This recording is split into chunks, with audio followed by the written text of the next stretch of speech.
کہ جو چیزیں قانون کے تحت حکومت کے لیے کرنا ضروری ہے، جو کمپلشن ہے کسی بھی حکومت کے لیے ان اقدامات کو کرنا، حکومت یہ سمجھتی ہے کہ وہ یہ احسان کر رہی ہے۔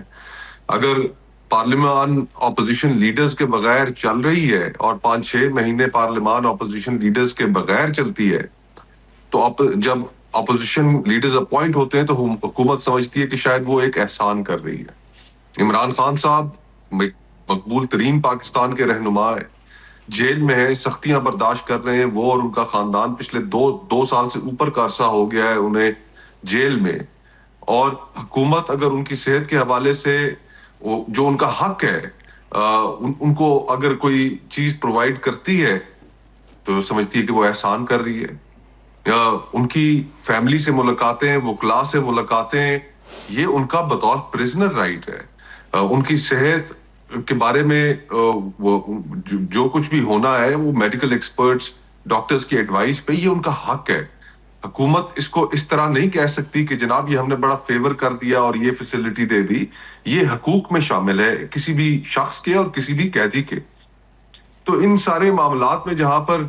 دنیا بھر میں ایک بہت بڑا بھونچال آیا ہو، ہماری ریجن کے اندر ایک بھونچال اور ہورائزنز کے اوپر جو ڈارک کلاؤڈز ہیں وہ بہت گیدر ہو چکے ہیں۔ ایران کے ساتھ صورتحال انتہائی پیچیدہ اور خطرناک مرحلے میں داخل ہو گئی ہے۔ ایک طرف ہمارے مودی بیٹھا ہے، طاق میں بیٹھا ہے، دوسری طرف ہمارے جاہل طالبان بیٹھے ہیں، اور یہ تو کمپلشنز کریٹ کرتے ہیں یہ واقعات کے ہمیں اپنے ملک کے اندر پولیٹیکل کرائسس کو اور پولیٹیکل فالٹ لائنز کو پیچ اپ کرنا چاہیے، سینٹی پریویل کرنی چاہیے تاکہ کوئی ایکسپلائٹیبل سچویشن نہ رہے کسی کے لیے بھی۔ لیکن یہاں پر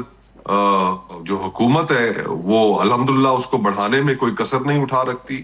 تو یہ انفارچونیٹلی اب ظاہری بات ہے، پولیٹیکل کرائسس سے اگر ملک کو نکالنا ہے تو اس کے لیے اپوزیشن کے رول کو آپ کو تسلیم کرنا پڑے گا، جو حکومت کرنے کے لیے تیار نہیں ہے۔ ایک دوسرے کے رولز کو جب تک ہم تسلیم نہیں کریں گے تو بات تو آگے نہیں بڑھ پائے گی۔ میں بیسٹر صاحب یہ تقریباً آج کل روز ہی ہر گیسٹ سے میں ساری عمر سیاسی رپورٹر رہا ہوں، تو میں سیاست کی منطق سمجھنا چاہتا ہوں۔ تو کل بھی پرسوں بھی شاید میں یہی سوال کر رہا تھا، آپ سے بھی کر دیتا ہوں کہ ایک سٹیل میٹ سی نظر آتی ہے کہ جس میں حکومت یہ تمام security concerns, international concerns, economic concerns, political concerns کے باوجود پیچھے ہٹتی نہیں نظر آ رہی، وہ ڈبل ٹاؤن کرتے ہوئے بلکہ نظر آتے ہیں، روز ایک نیا ایشو لے آتے ہیں، اور ظاہر ہے اپوزیشن بھی پیچھے نہیں ہٹ رہی۔ وہ بھی آپ بھی 8 فروری کو جو ہے آپ لوگوں نے بھی احتجاج کا اعلان کیا ہوا ہے۔ یہ فائنلی کہاں سے یہ بریک تھرو کیسے ہوگا اگر ہوگا؟ اور میں منطق سمجھنا چاہتا ہوں کہ اس گورنمنٹ کے اس رویے کے پیچھے کیا منطق ہے، ان کو سمجھ نہیں آ رہی، لاپرواہی ہے، کیا ہے؟ ان کو سمجھ بھی آ رہی ہے، اس میں لاپرواہی بھی نہیں ہے، اس میں صرف ایک سوچ ہے جو حکومتی حلقوں کے ذہنوں پر حاوی ہے، اور وہ یہ ہے کہ ہمارا ووٹ بینک کمپلیٹلی کلیپس کر چکا ہے، ہم ارریلیونٹ ہو چکے ہیں، اور اگر ہم نے اپنی پالیٹکس ریسٹور کرنی ہے تو اس کے لیے ہمیں وقت درکار ہوگا، اور اس وقت کے ملنا اور اس وقت کو اپوزیشن میں گزارنا وہ ان کے لیے اب شاید ممکن نہیں رہا۔ اس پوائنٹ سے آگے ان کی سیاست کی جو ریکوری ہے، ایک تو ہم ماضی میں دیکھتے آئے کہ جہاں پر کوئی بھی جماعت جب اپوزیشن میں جاتی تھی تو اس کو ایک موقع مل جاتا تھا ریکور کرنے کا، جو بھی پولیٹیکل پوزیشننگ وہ کریں، اسپیشل پوزیشن لیں تو ریکوری ذرا تیزی سے ہو جاتی تھی اور جلدی ہو جاتی تھی، لیکن وہ کرنے کے بھی قابل نہیں رہے جو اقدامات انہوں نے پچھلے 3-4 سال میں کیے ہیں۔ تو ایک لیک آف نیریٹو کہ عوام کے پاس واپس جا کر گفتگو کیا کرنی ہے، کس طریقے سے اپنے آپ کو واپس ریلیونٹ بنانا ہے، وہ میرے خیال سے اب ان کے لیے ممکن نہیں رہا۔ لاشعوری طور پر یہ سمجھتے ہیں کہ یہ بس ان کی آخری بار ہے، اور اس میں جو کرنا ہے وہ کر گزرے۔ جو ہوشربا سکینڈلز تک ہمارے سامنے آئے، کسی کے کان پر جوں تک نہیں رینگی، جو احتسابی ادارے ہیں وہ خاموش رہے۔ تو بس یہ تو ایک ان کا لاسٹ رن ہے میرے خیال میں ان جماعتوں کا حکومت میں، کیونکہ بہت حد تک یہ پاکستان کی جو بدلتی ہوئی ریالٹیز ہیں، ایک تیزی سے اربنائز ہوتا ہوا ملک، ایک بہت بڑی یوتھ پاپولیشن جن کے لیے ان کے پاس دینے کو کچھ نہیں ہے، تو اپنی ریلیونس لوز کرنے کے بعد بس آخری موقع ہے جو سمیٹ سکتے ہیں سمیٹ لیں اس میں. مجھے تو ان کی یہ سوچ سمجھ میں آتی ہے. یہ لاہور میں جو ایک بچے کی اور اس کی ماں کی گٹر میں گر کے جو ہلاکت ہوئی، یہ واقعات ان کا ہونا ظاہر ہے افسوسناک ہی ہوتا ہے، بڑی تکلیف ہوتی ہے، مگر اس کے اوپر جو حکومتوں کا ایک رویہ ہوتا ہے، اور ایک ہمارے ہاں میں ابتدائیے میں بھی کہہ رہا تھا عادت پڑ گئی ہے کہ حکومتیں کئی دفعہ ایشوز کے اوپر اگنور کرتی ہیں، ٹویسٹ کرتی ہیں، ٹال جاتی ہیں. جھوٹ نہیں بولا جا سکتا کہ آپ آؤٹ رائٹلی پہلا ریئیکشن ایک بچے کی طرح آپ کا ہو کہ تم پکڑے کہ یہ ہوا ہے، نہیں جی یہ نہیں ہوا. تو کراچی میں بھی اس طرح ہی ایک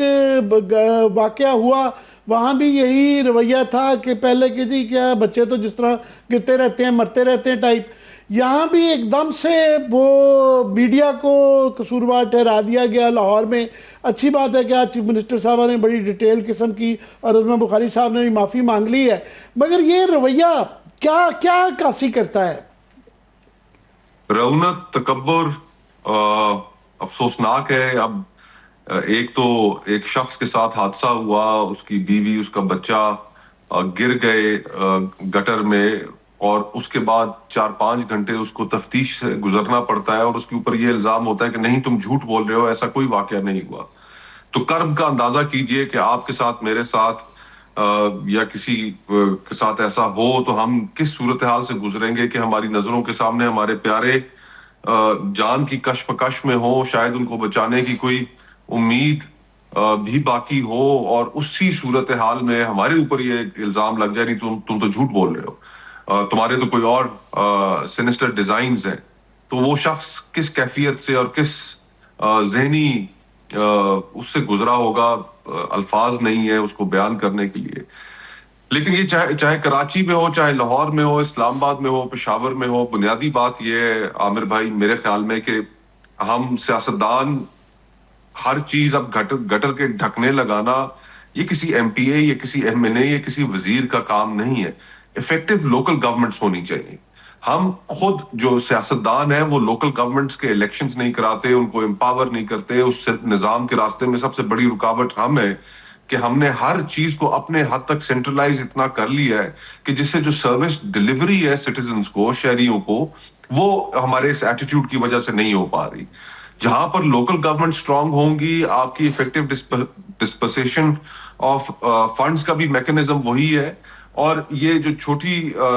سطح پہ جو چیزیں ہیں جو جن کے اوپر ہر وقت آنکھ رکھنے کی ضرورت ہے کہ کسی کی جان کو خطرہ نہ پیدا ہو سکے، یہ آپ اس سسٹم کے تھرو ڈیلیور کر سکتے ہیں اور انشور کر سکتے ہیں. لیکن ہمارے تو بہت ہی طور طریقے نرالے ہیں کہ پاکستان میں ہم نے دونوں جو ایونیوز ہیں جو آلٹرنیٹ لیڈرشپس پروڈیوس کر سکتے ہیں، چاہے وہ اسٹوڈنٹس یونین ہو یا لوکل گورنمنٹ سسٹم ہو، ہم نے وہ کبھی پنپنے نہیں دیا. اور یہ بات افسوس کے ساتھ کہنی پڑتی ہے کہ پاکستان میں میرے تجربے میں اور میری سمجھ میں کہ جو سب سے زیادہ افیکٹو لوکل گورنمنٹ سسٹم رہا وہ جنرل پرویز مشرف کے دور میں تھا.